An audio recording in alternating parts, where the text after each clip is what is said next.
Have, do, or be anything you want if you controlled your mind. You can change your thinking. One way to look at this is the thoughts you're having right now are primarily negative. So that's the first thing to notice. Your thoughts are primarily negative. The second one is you're not your thoughts.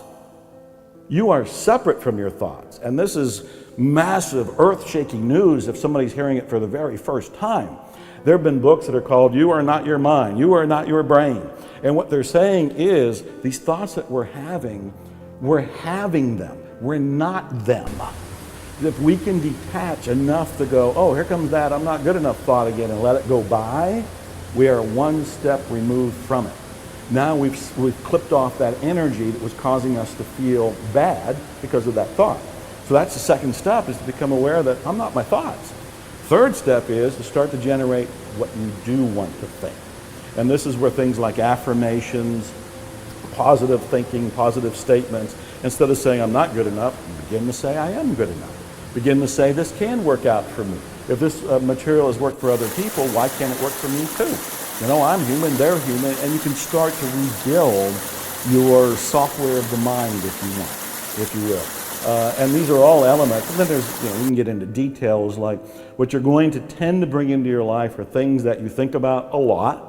Most people think about the things they're afraid of, the things that they're worried about. I tell people, why don't you start thinking about the things you love, the things you're passionate about. You're going to go in a new direction. You'll be happier, you'll be healthier, you're going to have better momentum, better enthusiasm. So the repetition of that is going to be a big thing.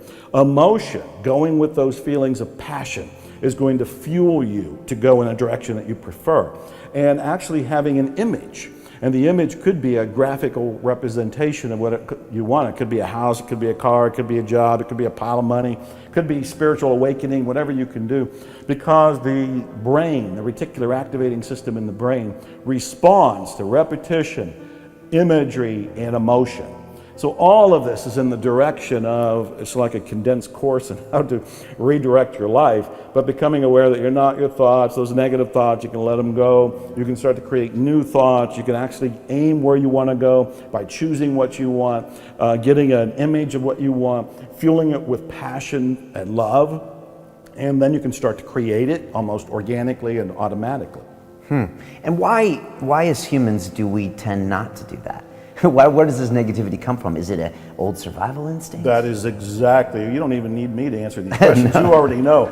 It is an old survival instinct. What we're on alert for, we're hardwired for it. We're on alert for danger. We're on alert for anything that can stop us from breathing, from living. And so our reticular activating system, that part of our brain in the back of our head at the top of the spine, is already hardwired to be on alert for anything that is a threat to you, your loved ones, your life, and all of this. And so negativity and fear and worry are all things programmed to alert you that that could be dangerous. And that's fine. Our reticular activating system and our survival is working. You're here, I'm here, your viewers are here. We can applaud that part of our system that is working. It is keeping us surviving. But what I and the other teachers are saying is that you can program it for other things. You can program it for what you want. So if you do want more wealth, or you want the romance, or you want the health, or you want the house, or the job, or a spiritual awakening, or fill in the blank, you follow the same principles that have been used to keep you surviving, but you use it for these things that you would like to have, do, or be in your life. Okay. Talking about imagery, because this is interesting. So if I want something, I need to actually conjure up and create an image like a vision board, or just have something in my mind I'm associating with that future outcome? Well, it's both. And what I look for is some sort of, I call it a graphical representation of what you want. And a vision board is a very popular way of doing it, because a vision board is pretty much like a big poster board, and people have cut out pictures of what they want. So I had a ride over here in a Mercedes. So if I wanted a Mercedes, I might go on Google and conjure up a bunch of different, search for a bunch of different images, find one that really makes me excited, print it, cut it out, and put it on the vision board. And if there was a particular house, like you lived in San Diego at one point, there's some wonderful mansions and old style Mediterranean homes near the water. And if I wanted one of those, I'd find some sort of image of it, cut it out, and put it on the vision board. The idea is I don't want to just think it. I need to communicate to my subconscious mind that this is my next desire. And so if I can see the image of it and see it a lot, that's the repetition part of it, I will be communicating to my mind that this is what I would like to attract into my life. And so vision boards are very popular, and I tell people, your vision board can be on your phone, it can be on your refrigerator, it can be something that's on your dashboard, it can be something that's by your bathroom, bedroom mirror, any number of these. You want to see it, you want to stumble across it.